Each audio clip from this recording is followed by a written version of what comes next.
আজ আপনাদের এমন এক নিরালা রাতে নিয়ে যাব যেখানে কোনো কোলাহল নেই, আছে শুধু কিছু হারানো দিনের স্মৃতি। সব কথা তো কথা নয়, কিছু কথা মানুষের মনের কোণে স্মরণীয় বিন হয়ে রয়ে যায়।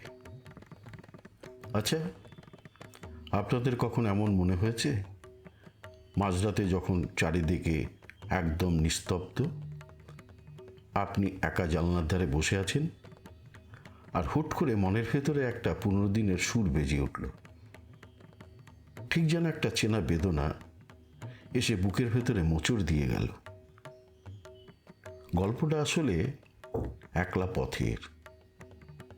আচ্ছা, ভালোবাসাকে শুধু হাত ধরে মান অভিমানের গল্প, নাকি কাউকে না পেয়ে তার স্মৃতি আঁকড়ে সারা জীবন কাটিয়ে দেওয়া নামই আসল ভালোবাসা?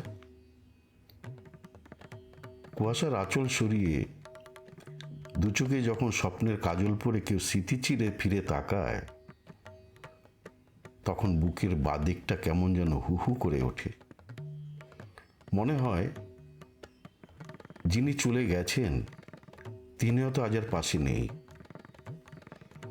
অন্য কোনো শহরে গেছেন, কিন্তু তার দিয়ে যাওয়া সেই পুরনো, সেই আলতো ছোঁয়া আর গভীর ব্যথাটা এই ভাঙা হৃদয় গভীরে চিরকালের মতো লীন হয়ে রয়ে গেছে, যাকে ভোলাও যায় না, আবার নিজের বলে দাবি করাও যায় না। বসন্তের ফাল্গুনে মাঝে মধ্যে কেমন একটা হিমেল হাওয়া এসে আমাদের ছুঁয়ে যায়, তাই না? ঠিক যেন আলোর পেছনে লুকিয়ে থাকা কোনো অন্ধকারের মায়া। আমরা লোক দেখানো হাসির আড়ালে মুখে বলি, কবে চলে গেছো, সে কথা কখনো ভুলেছি? কিন্তু আয়নার সামনে দাঁড়িয়ে সত্যি কি আমরা ভুলতে পারি? না, আমরা আসলে ভুলতে পারি না। যাকে সত্যিকারে ভালোবাসা যায় তাকে কোনোদিন ভোলা যায় না।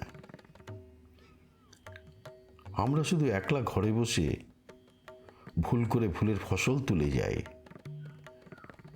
যে ভালোবাসার মালাটা কোনোদিনই গাঁথা হলো না, যে অপূর্ণ রয়ে গেল, তা হেলায় শুকিয়ে ঝরে যায় বটে, কিন্তু তার সুবাসটুকু মনের ভেতরে ওই নিরালা সুরের মতো আজীবন বেজেই চলে, বেজেই চলে।